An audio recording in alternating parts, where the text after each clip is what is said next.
dijalankan satu perjanjian di antara kedua-dua negara yang dimeteraikan pada tahun 1978 sama dengan Amerika, iaitu dalam perjanjian tersebut selain mereka mula menjalinkan hubungan di antara kedua-dua negara, Jepun juga mula mengiktiraf apa yang disebut sebagai One China Policy, dengan makna tidak ada pengiktirafan kepada Taiwan sebagai negara China, tetapi China itu adalah China yang dipimpin oleh Beijing ataupun PRC, People's Republic of China.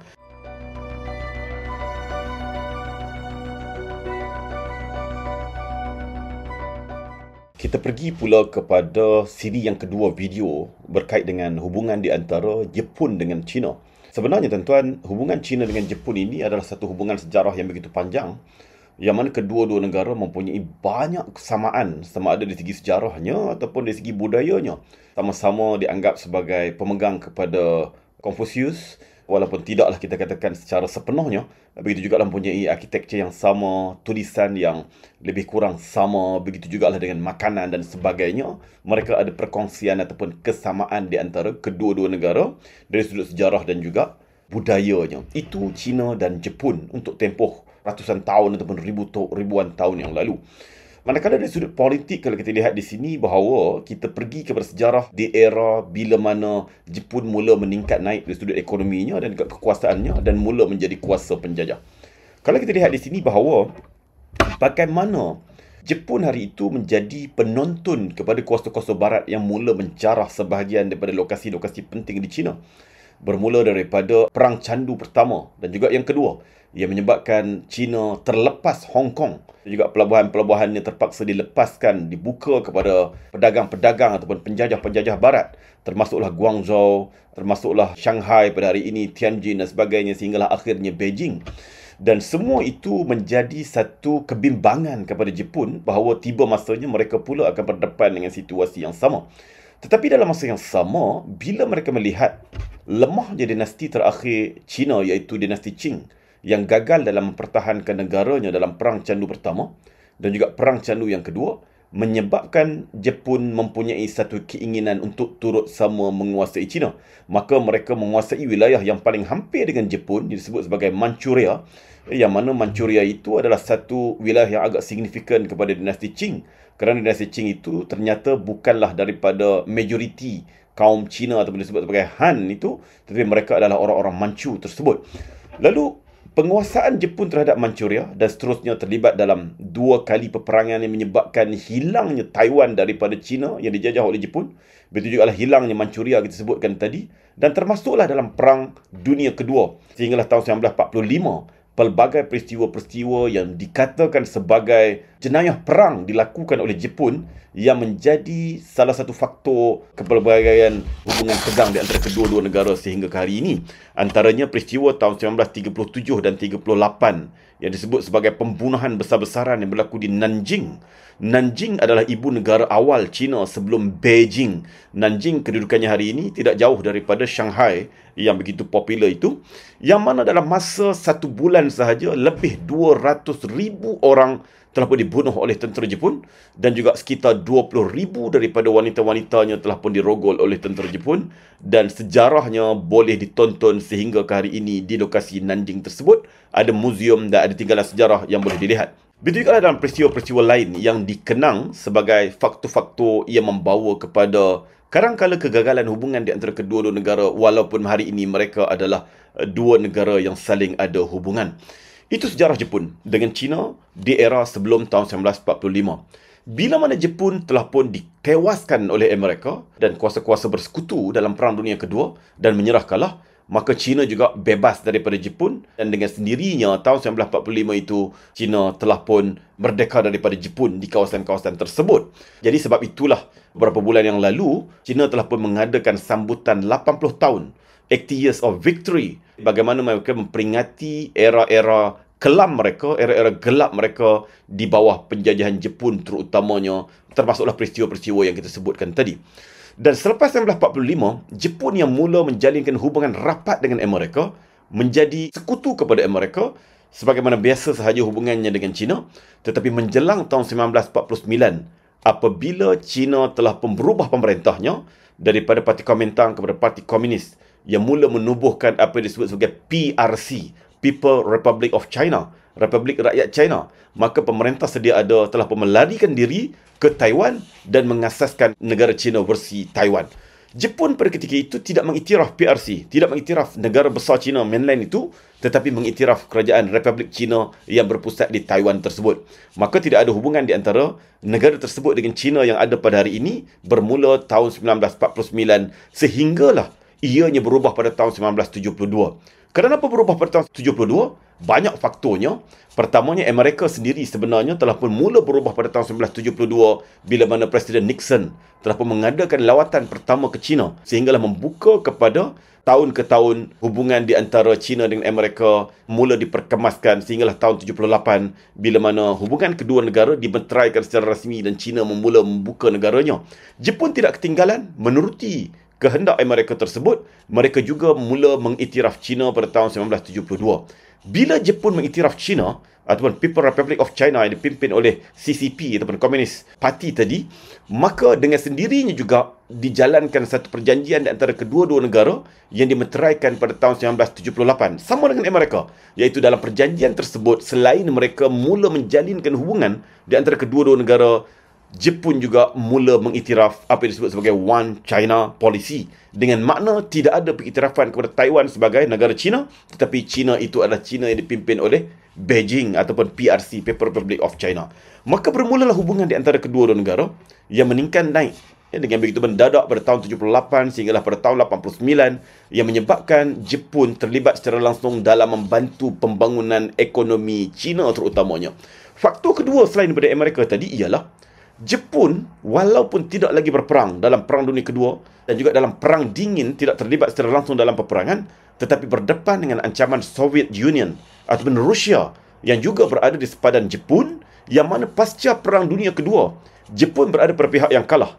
Rusia ataupun Soviet Union berada pada pihak pemenang kerana mereka bersepakat dengan Amerika, Britain dan juga Perancis dalam perang tersebut. Maka banyak wilayah-wilayah yang dianggap oleh Jepun adalah milik mereka telah pun diberikan kepada Rusia, dan berlakunya pertindihan wilayah tersebut sehinggalah ke hari ini masih lagi dipertikaikan di antara kedua-dua negara. Ada beberapa pulau yang Rusia mengatakan milik mereka hari ini ditadbir oleh Jepun, dan ada beberapa pulau yang dikatakan milik Jepun tetapi hari ini dikuasai oleh Rusia. Maka berlakulah territorial dispute di antara kedua-dua negara yang membimbangkan Jepun. Dalam Perang Dingin tersebut, Rusia ataupun Soviet Union itu sedang meningkat naik juga menguasai kawasan-kawasan sekitar. Maka China yang sebelum pada itu, pada tahun 1949 menjadi sekutu kepada Soviet Union, mula berubah arah bila mana ia mula berkawan dengan Amerika dan berdepan dengan pelbagai pertelingkahan mereka juga dengan Soviet Union, terutamanya tanah-tanah di sempadan China yang dianggap China telah pun dikuasai oleh Rusia.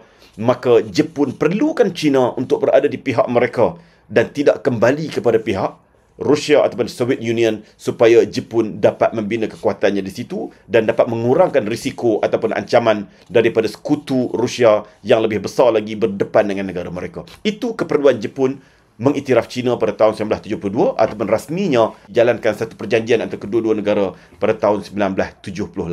Selepas perjanjian di antara Jepun dan China pada tahun 1978 itu, bermula 1979, Jepun mula melabur besar-besaran ke China. Jepun meminjamkan banyak wangnya kepada China, memindahkan teknologinya kepada China dan juga memindahkan sektor perkilangannya ataupun manufacturing sector ke China.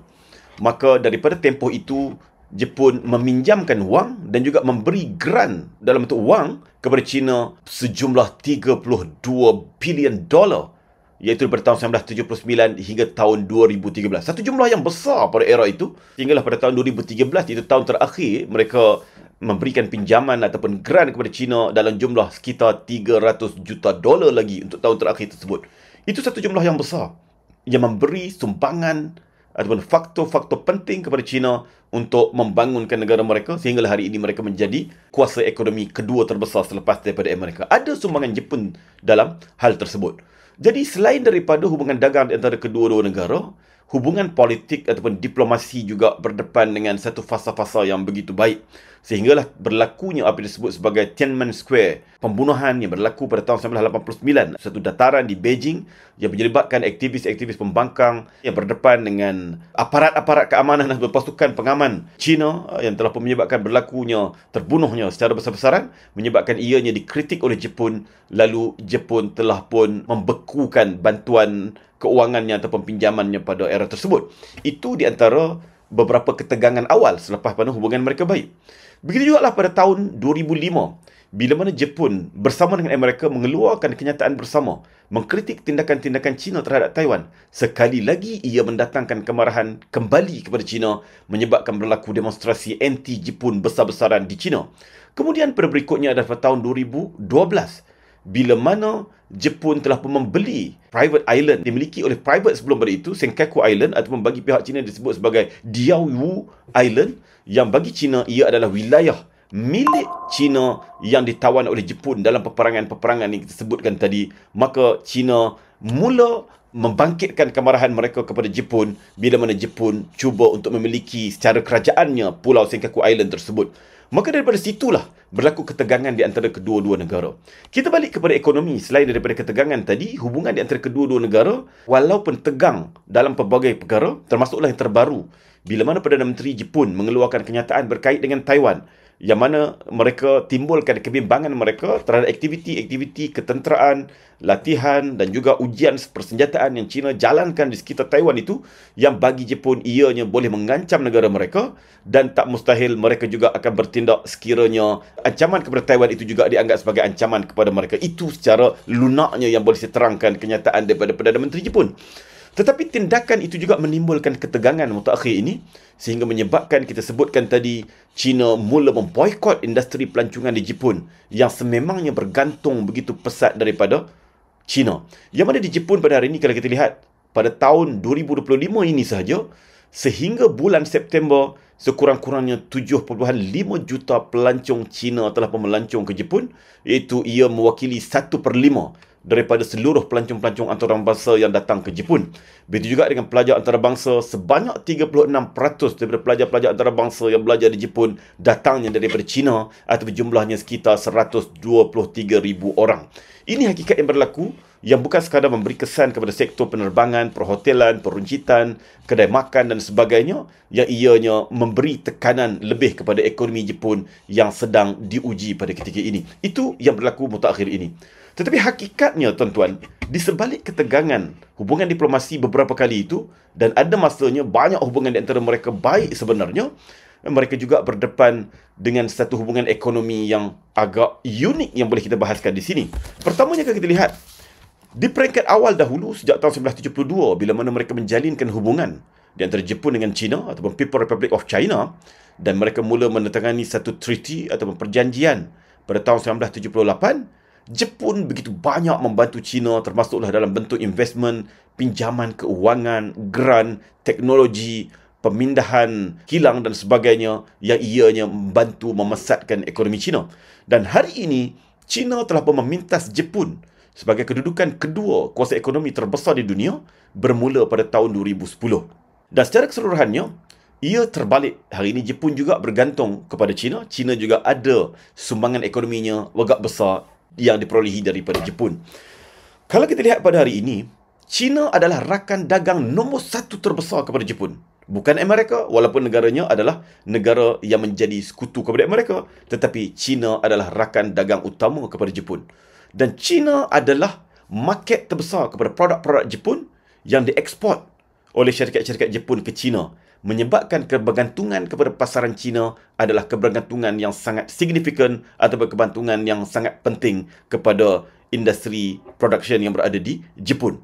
Manakala Jepun pula adalah rakan dagang ketiga terbesar kepada China, dengan makna selain daripada Amerika sebagai rakan dagang utama nombor 1 kepada China, China juga bergantung kepada pasaran Jepun, yang mana ianya berada pada kedudukan ketiga. Dengan makna China juga bergantung kepada Jepun, Jepun lagi-lagilah bergantung kepada pasaran China. Menandakan di antara kedua-dua negara saling perlu memerlukan di antara satu sama lain, terutamanya di era Ini yang kita lihat, yang cabarannya datang kepada Jepun bukan sekadar daripada China, tetapi juga datang daripada Amerika. Bila mana Presiden Donald Trump melancarkan perang dagang terhadap China pada tahun 2018 dan disambung lagi untuk penggal yang kedua tahun 2025 ini yang bukan sekadar melibatkan China, tapi melibatkan lebih 100 buah negara di seluruh dunia termasuk Jepun, maka Jepun juga di situ ada kesamaan dengan China, iaitu berdepan dengan ancaman yang sama, menyebabkan hubungan di antara mereka semakin merapat, terutamanya dari sudut ekonomi tersebut. Ini hakikat yang berlaku. Dan kalau kita lihat di sini, hubungan di antara kedua negara ini juga melibatkan lawatan di antara pemimpin negara masing-masing, termasuklah Perdana Menteri Shinzo Abe antara yang paling kerap mengadakan lawatan ke China.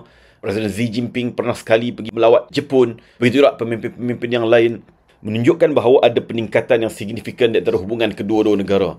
Jadi walaupun kalau kita lihat untuk akhir ini, kedua-dua negara diuji dengan krisis diplomasi ataupun konflik diplomasi disebabkan isu Taiwan tersebut, yang ada sejarah di antara hubungan negara masing-masing, tetapi perlulah kita lihat di sini bahawa kedua-dua negara tetap bergantung ekonomi di antara satu sama lain, yang ianya sukar untuk dipadamkan, yang ianya sukar untuk diturunkan ataupun diputuskan dengan sebegitu sahaja.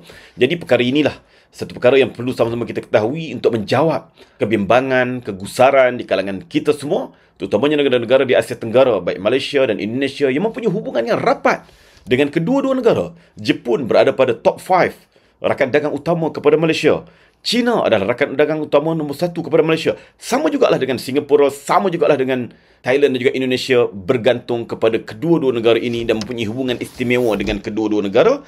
Jadi tidak peliklah ramai di kalangan netizen kita di Malaysia dan Indonesia yang bertanya berkait dengan konflik terbaru di antara China dengan Jepun yang kita sebutkan tadi. Jadi daripada latar yang kita sebutkan tadi, walaupun hubungan politik di antara kedua-dua negara diperbaiki hari ke hari, tahun ke tahun, ada masanya ia berdepan dengan ketegangan disebab sejarah lampau, pertindihan tuntutan wilayah-wilayah tertentu dan isu-isu tertentu seperti Taiwan dan sebagainya. Tetapi dalam masa yang sama, hubungan ekonomi di antara kedua-dua negara ini saling bergantung kerana sejarahnya China pernah mendapat manfaat daripada sumbangan ataupun investment daripada Jepun satu ketika dahulu, dan Jepun juga pada hari ini bergantung market China, pasaran China sebagai pasaran terbesar kepada produk-produk Jepun. Jadi di antara negara yang saling bergantung dalam konteks ekonomi ini, adalah mustahil kita beranggapan bahawa untuk begitu bermudah-mudahan untuk mereka terus menegangkan hubungan mereka, ataupun terus mereka memutuskan hubungan mereka, ataupun terus mereka memasuki fasa yang dikatakan perang di antara kedua-dua negara.